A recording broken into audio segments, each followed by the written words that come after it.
Hi, I thought that it would be useful for you, given the kind of feedback I got the last time that I talked with you, to share with you some of my thoughts about what has happened this week, certainly in light of Tuesday's election, and where we go from here.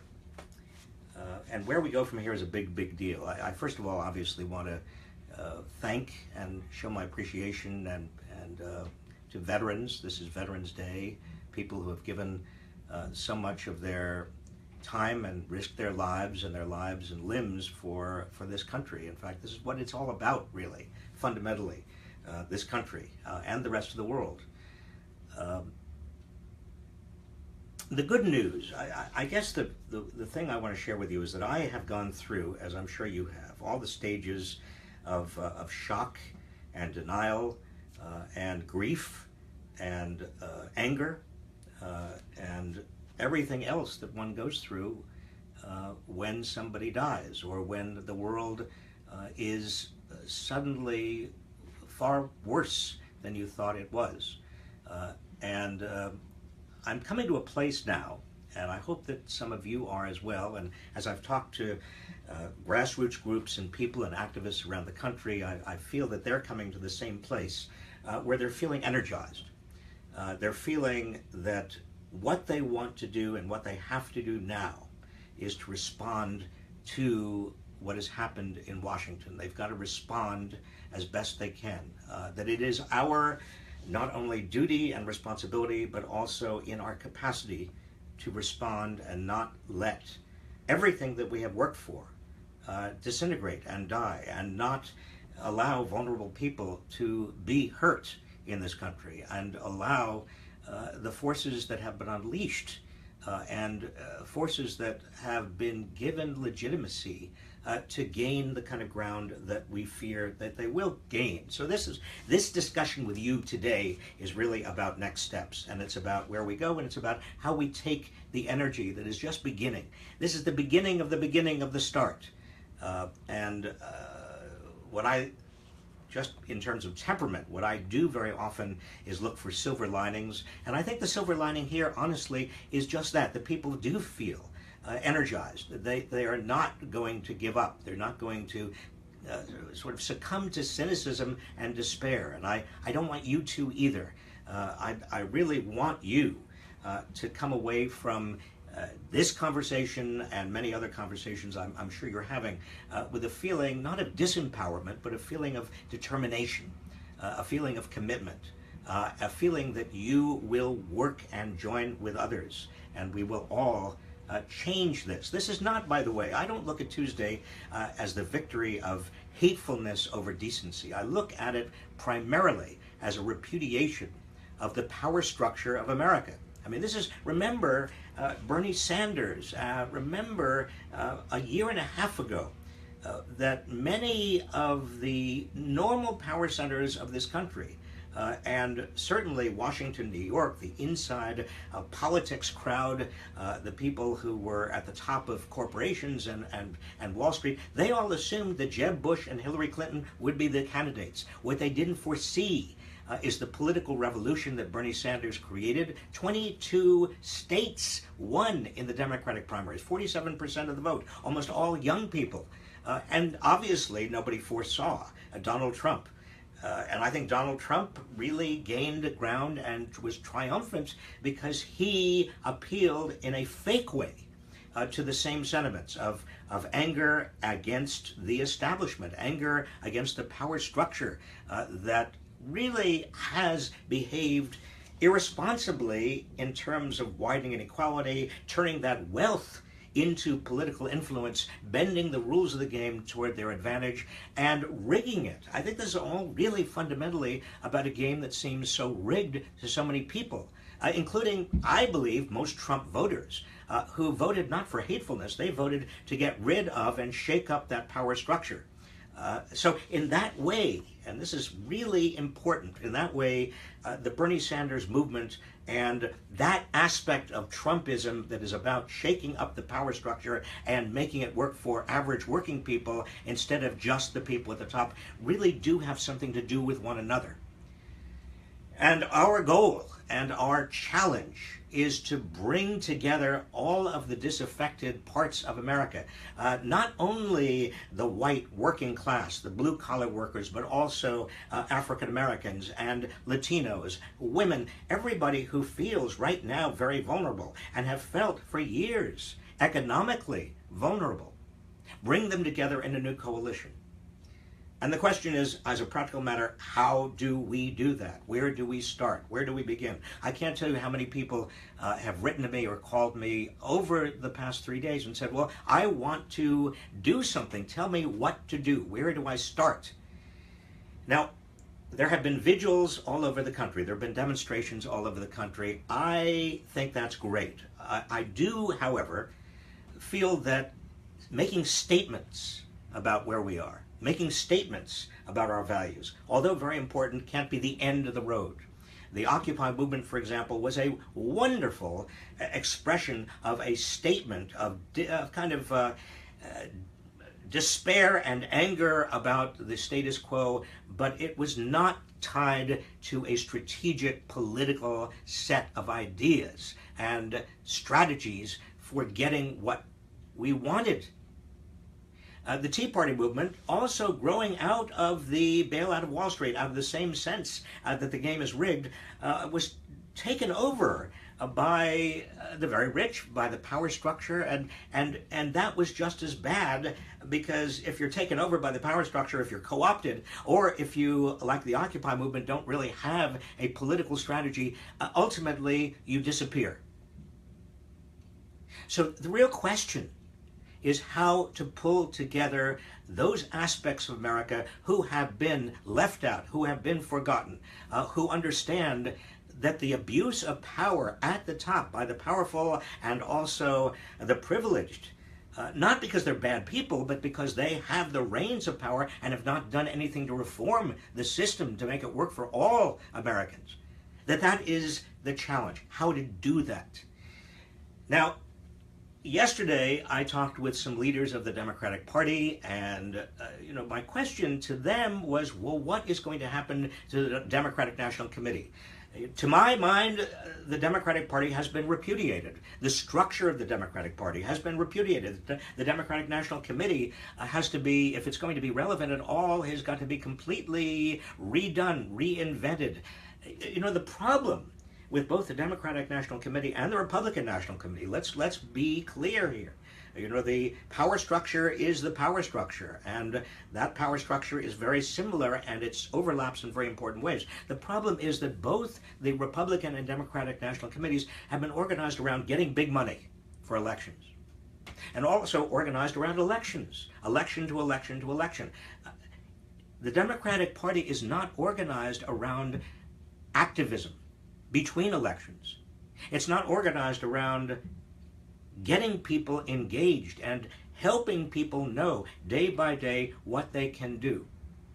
Now, I say this because after January 20th, after Donald Trump takes over the federal government and the executive branch of the federal government, and Republicans are in charge of the Senate and the House, after January 20th, there are going to be so many things that we ought to be doing and watching with regard to what happens to the EPA, what happens to Health and Human Services, what moves should we be making with regard to a particular issue that week, that month, that needs a great deal of attention. What pressure should we be putting where? On particular representatives, on particular members of the Senate, on the government itself. Where can we have the most good? What are the pressure points? What are the leverage points? We need an organization, a national organization that is going to help tell us. I mean, I have some ideas, week by week, but I don't trust that I am going to be able to give you that kind of information. We've got to link up grassroots groups all over this country. I've been in touch over the last few days with grassroots groups that have been doing remarkable work for years in Minnesota and in Iowa and elsewhere around the country. These grassroots groups also have to be linked up, because this has got to be now, more than ever, a national movement of people who are determined not to allow the privileged and the powerful to take over our country and do with it what they want. Now, a lot of you were Bernie Sanders supporters, and some of you I know because I've talked to you, you are just saying, well, you know, the Democratic Party got what they deserved.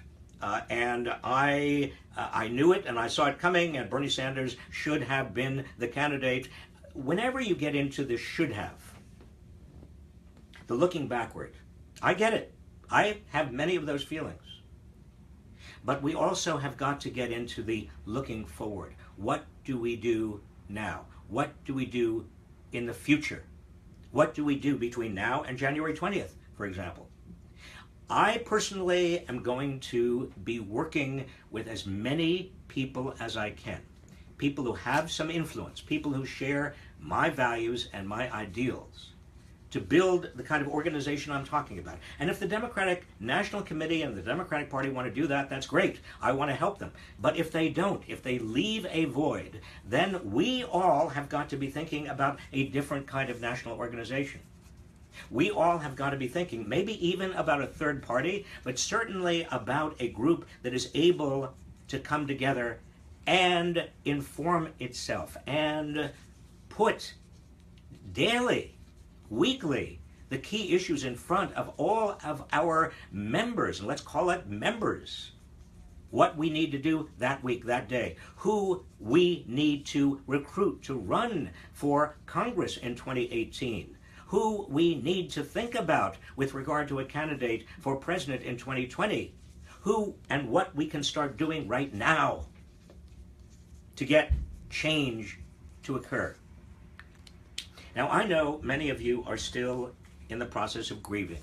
Many of you still in the process of mourning. And I respect that. And I have been too.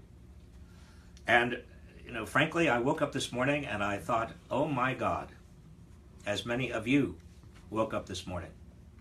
And my most difficult time, I'll tell you frankly, is just in those wee hours when I'm waking up and I suddenly remember what happened Tuesday. And the way I deal with that kind of grief, the way I deal with that kind of mourning, M-O-U-R-N as well as M-O-R-N, the way I do and deal with it is I say, what can I do today? What can I do to make this country work for all of us? What can I do to make America work for the rest of the world? I mean, obviously what happens here has huge impacts and will have huge impacts on the rest of the world. You know, I have children. I have a granddaughter. I care about the future. I've been working at this for the last 50 years. I know how you feel. I know how hard this is for you. I am suggesting that in this process of grieving and mourning, this process of feeling very vulnerable, and I know many of you feel very, very vulnerable. Many of you feel very alone. The answer is to begin the process of coming together and remaking the country and reclaiming it. Or to put it all together, what I'm saying is that the silver lining here is that this is the largest invitation and demand for activism in our lifetimes. We no longer have the choice of whether to be politically engaged. We are going to be politically engaged. And finally, let me just say this. Some of you want to retreat into your communities, and some of you want to retreat into cynicism, and I get that. I get that entirely. I've talked to a number of you who basically say back to me, what good is it? I'm exhausted. I'm angry. But let me just ask you not to retreat into cynicism. If you want to work in your community, that's fine. That's good. That's necessary. But not cynicism. I think working close to home, working in your neighborhoods, working with your friends, working with others, and then branching out and connecting with other communities and working to build this national movement is the ultimate ultimate goal. But work wherever you feel comfortable. Work wherever you feel it is meaningful. Rebuild this country. Make it work for everyone. Now I'm going to take a few of your questions, and then I'm going to end. I wanted to just talk to you before the weekend because I just felt so many of you were contacting me. I wanted to give you something to think about a little bit over the weekend. So let me, we have a few of your questions right here. First one is from Connie Fair. If this was a repudiation of the establishment, why did so many establishment House and Senate candidates get reelected? Connie, I think they got reelected because a lot of people saw, they simply go down the ballot. I mean, they were already there on the ballot. Donald Trump was there on the ballot, and obviously, they just do what people do in terms of running down the ballot. Same thing with Hillary Clinton on the ballot. They just filled in the boxes. A lot of people didn't have alternatives. I think that's what we're talking about, Connie. It's giving people for 2018, for 2020, for 2022, for 2024, real alternatives and rebuilding the sense that there is an alternative here. Next question. Nick Jordan, does this election make you think we should eliminate the Electoral College? Nick, I have been trying for some time, as I know many of you have, particularly after 2020, after the debacle of 2020, to get rid of the Electoral College. There is a national organization with regard to the national vote, and I'll post it on this Facebook page, more details, whose goal is to get every state legislature to agree that it will be bound and it will send all its electors in the direction of the person who wins the popular vote. I think that is a very important next stage and next step. Nick, you also ask, can we lobby them, that is the Electoral College, prior to their December 18th meeting to vote someone else into office? In other words, can we take advantage of the fact we still have an Electoral College and take advantage of the fact that they must have some utility, at least in the minds of the framers of the Constitution, and get them not to put in Donald Trump? A lot of you have suggested that. My feeling about that, honestly, is that is a slippery slope. Because once we get the Electoral College, once the Electoral College really doesn't do what it is supposed to be doing, then who knows what it would do next time. I think the safest way to go, honestly, is to abolish the Electoral College. Next question is from Rodney Wood. Is this what the revolution looks like? Rodney, if what we're talking about is Bernie Sanders type of political revolution, yes, I think this is the beginning of the political revolution. If what you're talking about is manning the barricades and something that is violent, no. I think every or any temptation any one of us has to move into anything other than peaceful resistance would be wrong. It would be counterproductive. It would give President Trump a justification for real repression. What my suggestion is we certainly have a resistance movement, but it's a peaceful resistance movement. And it's not just resistance, it's also building for the future. Next question. Melody Chang. I will work in my community, but why should I ever again pay attention to national politics? Melody, I get it. I understand. I think it's perfectly appropriate and it is wise to work in your community, to help your community. There are a lot of people right now who I know in my community here. Yesterday I talked to a number of students who came to the United States when they were 3 months old and 5 months old. They are still undocumented. They are wonderful students. Some of them I know, and I've given them A's, and they are in tears. They are so frightened about the possibility of losing their status, being deported. All I can say is that we need to work in our communities, but that should not be a substitute for working nationally, because the national government can preempt a lot of what we need to do in our communities. It can, even sanctuary communities, sanctuary cities are in some danger of federal funds being cut off. So we have to work every angle we can. Alexis Parker, do you have any guidance for what we can do to mitigate setbacks to the environment and civil rights under the Trump presidency? Alexis, I'm not going to give you silver linings on this. Trump can very, very easily modify or revoke the executive orders that President Obama has put into place. And those executive orders, whether they are on immigration or on the environment, or even the regulation on the source, energy sources of the environment, that new EPA regulation, he will go after that. There is a lot of damage that a President Trump can do, and that is exactly why we are at the point we are at right now. It's exactly why we have got to create a national organization of the sort that I'm talking about. Why we have got to have an army, a real army, figuratively, not violently, but a figurative army of resistance and reform that all of us have to be involved in. This is the last question. Candace Alternan. Bob, I feel very depressed. I'm sure you do as well. Do you? What are you doing to cope? Candace, I do feel depressed. I feel horrible.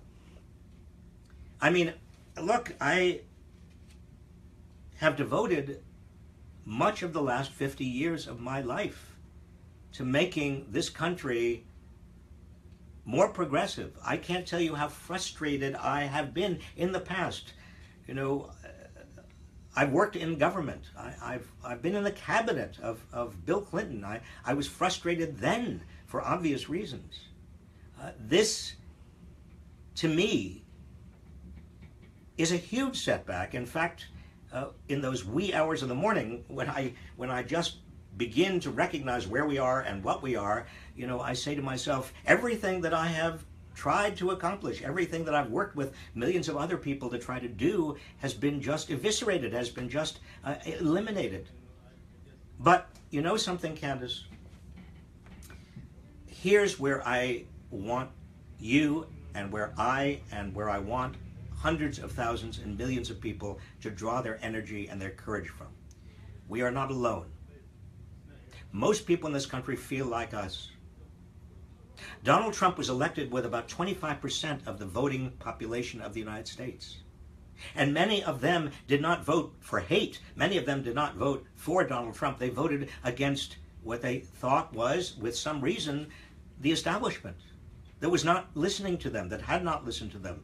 A Democratic establishment or a Republican establishment, whatever, that has been insensitive to the needs of average people in this country and working people. I mean, you know, despite the efforts of many of us, 2 out of 3 Americans are living paycheck to paycheck.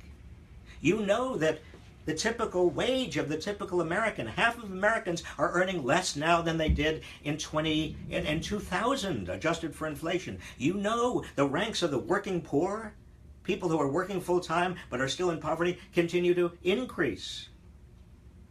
But the economy is so much bigger. The country and the economy has so much more resources than ever before.